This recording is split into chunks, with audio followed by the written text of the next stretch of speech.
Sveiki, su jumis Unboxing LT, o dabar kaip matant mano stalo Lidl kompanijos maišelis. O kodėl? Todėl maišelis, kadangi aš noriu parodyti šitą logotipą, kuris yra rodomas mano kanale paskutinį kartą.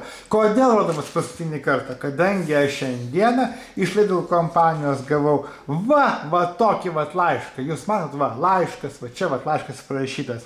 Laišką tokį gavau, kad Lidl džiaugiasi, kad aš išbandžiau jų produkciją ir rengiu filmukus, bet jie, mato, turi tam tikrą įmonės politiką ir primiktinai prašo manęs, kad aš daugiau nenaudočiau logotipo.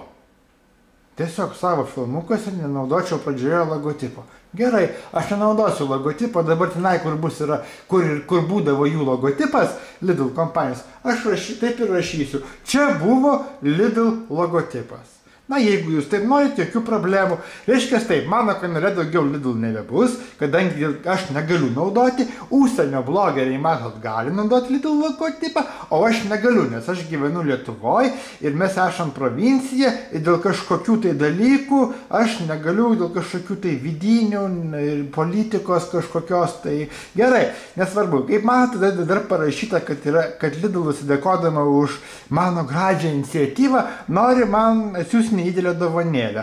Na, atsiprašau, bet mano politika vidinė neleidžia priiminėti jokių dovanėlių. Taip, kad aš jokių dovanėlių nepriimsiu. Tai va toks trumpas filmukas. Pažiūrėkite paskutinį kartą į Lidl logotipą ant maišelio.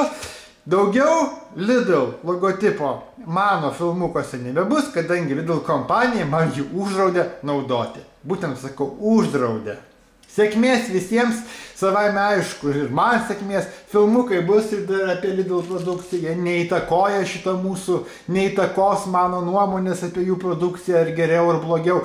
Bet, aš tiesiog informuoju savo kanalo prenumeratorius, kad jie pato neklausinėtų, kodėl aš taip nesgrabnai viską darau ir nėra Lidl logotipo.